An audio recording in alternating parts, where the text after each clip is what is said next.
ભાઈ પ્રેમ વિશે તમારું શું કહેવું છે?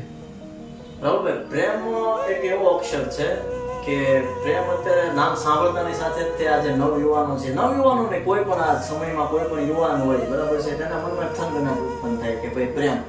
અને પ્રેમ એક એવી વસ્તુ છે, એક પવિત્ર વસ્તુ છે. પ્રેમ એટલે ત્યાગ છે, પ્રેમ એટલે સમર્પણ છે. પ્રેમમાં કોઈ દિવસ કહેવાય ને કે ગુલામીની ભાવના ન હોય. પ્રેમ એટલે સ્વતંત્ર, કે જ્યાં તમને તમારા જેવું અનુકૂળ, તમારા જેવું જે તમને અનુભવ કરાવે એને પ્રેમ કહેવાય. પ્રેમને મારા શબ્દોમાં કહું તો પ્રેમ એટલે એક અરીસો. અરીસો એટલે રાહુલભાઈ કે જેમ તમે અરીસાની સામે ઉભા રહો, તમે જેવા છો એવા તમે દેખાવ, છતાંય અરીસો તમને જેવા છો એવા દેખાડે અને તમને જે એક્સેપ્ટ કરી લે.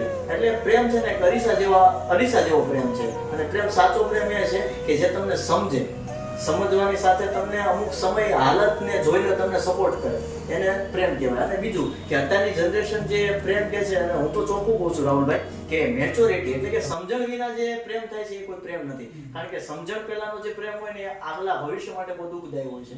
અને એના માટે એક બહુ સારી એવી ગઝલની એક રચના છે કે જે પ્રેમમાં દૂર રહેવા માટે ના પાડે. બહુ સારી એવી રચના છે, હું તમને સંભળાવીશ કે પતંગા જો કદી સમજે અને સમજે તો કહી દેજો કે દીપકમાં દાજવા કરતા મજા છે દૂર રહેવામાં. એટલે કે પતંગિયું હોય ને એને એક દીવાથી બહુ પ્રેમ હોય, કારણ કે દીવામાં અંજવાળ હોય એટલે પતંગિયું એની નજીક જવા માટે કરે. પણ એ પતંગિયાને ખબર નથી હોતી રાહુલભાઈ કે એ જે દીવાનો જે પ્રકાશ છે, એનો જે તાપ છે, પતંગિયું જેમ નજીક જશે ને માર છે, બરાબર. એમ પ્રેમ જે સમજદારી વગરનો પ્રેમ છે એ પણ એવો છે કે જેટલા તમે એની નજીક જાઓ એટલું તમારું શોષણ થતું હોય, અથવા તો તમને સમજતા હોય તમારો ઉપયોગ થતો હોય. એટલે એના માટે કીધું છે કે પતંગા જો કદી સમજે અને સમજે તો કહી દેજો કે દીપકમાં દાજવા કરતા મજા છે દૂર રહેવામાં. કહું છું પ્રેમીઓ ભોળા, મજા છે દૂર રહેવામાં.